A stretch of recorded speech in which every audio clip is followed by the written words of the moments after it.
Tayo po ay lumalakad sa liwanag at si Yesu Cristo ay nasa atin, hindi na po tayo natitiliman. Bilang paghawak po ng kandila na nagsisimbolo po ng liwanag, ito po ay patuloy natin ginagawa upang sa paglaki ni Natalie ay lumakat po siya sa kaliwanagan. At bilang tumatayong pangalawang magulang, tayo po ang magsisilbing bakod, amen, ni Natalie.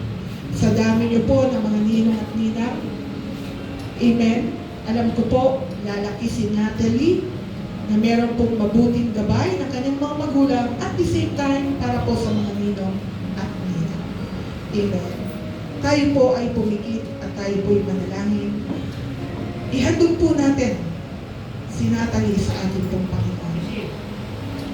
Amang banal na makapangyarihan sa lahat, kami po, Panginoon, o God, Lord, ay nagkakaisa sa pananalangin at itinataas po namin si Natalie, o Lord God, hallelujah, sa inyo, Panginoon.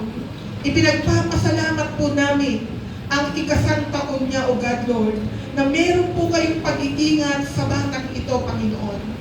At hindi lang po yun, Ama, na andito po si Brother Junjun at si Angel upang ihandog, i-dedicate sa inyo, O God, Lord, si Natalie, Panginoon.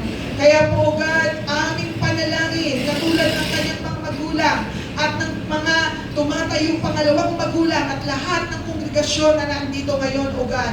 Kami nagkakaisa, Ama, sa puso't diwa, O God, at ipinapanalangin namin ang kalakasan at kalusugan ni Natalie, O God, Lord. Balutan mo ng banal mong dugo at banal mong espiritu, O God, Lord. Si Natalie, ilayo niyo po siya sa anumang sakit, sa anumang karamdaman, sa anumang kapahamakan, sa anumang gawa ng kaaway, O God, Lord. Panginoon, bilang lingkod mo, O God, Lord, amin po siyang idinededicate at ipinagpapasalamat sa inyo, O God, Lord. Hawakan mo ang kanyang buhay, ang kanyang kinabukasan. Lumaki siya ng may takot, lumaki siyang mabuting anak, mabuting kapatid, mabuting katotoo, Panginoon, O God, sa lipunang ito, O God, Lord. Ikaw, O God, ang madakila at maluwalhati sa kanyang buhay, Panginoon, O God. Maraming pong salamat, O God, Lord. Amin po siyang inihahandog sa inyo, O God.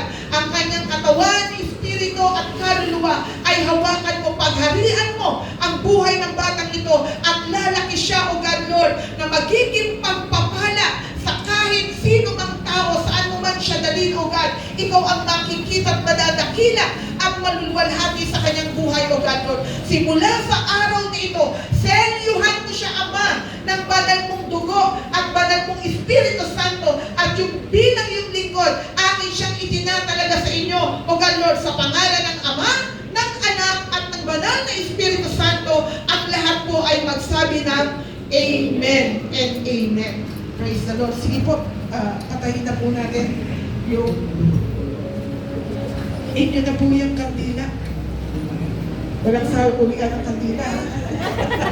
Sige po, tayo may mga muna.